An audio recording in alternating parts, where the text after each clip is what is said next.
तुम बनो रंग, तुम बनो खुशबू, हम तो अपने सुखन में ढलते हैं। हो रहा हूं मैं किस तरह बर्बाद, देखने वाले हाथ मलते हैं। अस्सलामु अलैकुम, मैं मुरीद अब्बास हाजिर खिदमत।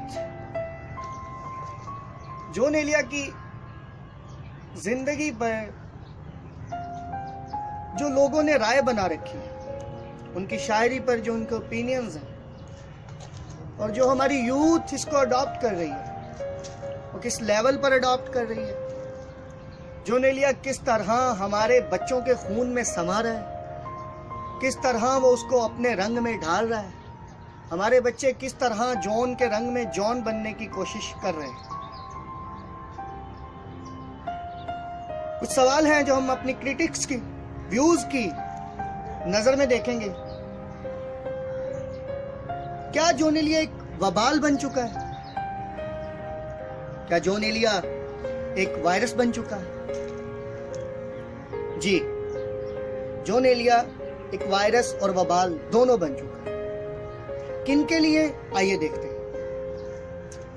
वो बच्चे, वो लोग, जॉन के मदाहों में बहुत बड़ी तादाद नौजवानों की बरे सगीर में, हिंदुस्तान में भी पाकिस्तान में एक बहुत बड़ी तादाद उनके मदाहों में पाई जाती है।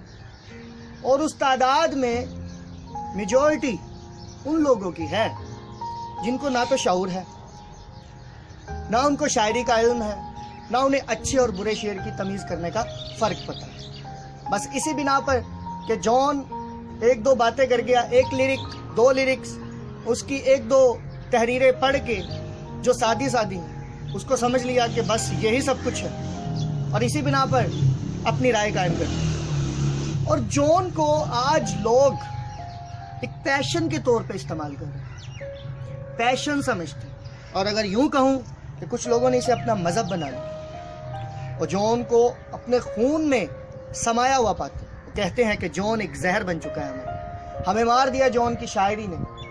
जबकि उनसे पूछो कि आपने जॉन का मुतालिया कितना किया, तो वो कहेंगे बस सोशल मीडिया, बस एक चीज़, ये social media, that's a point.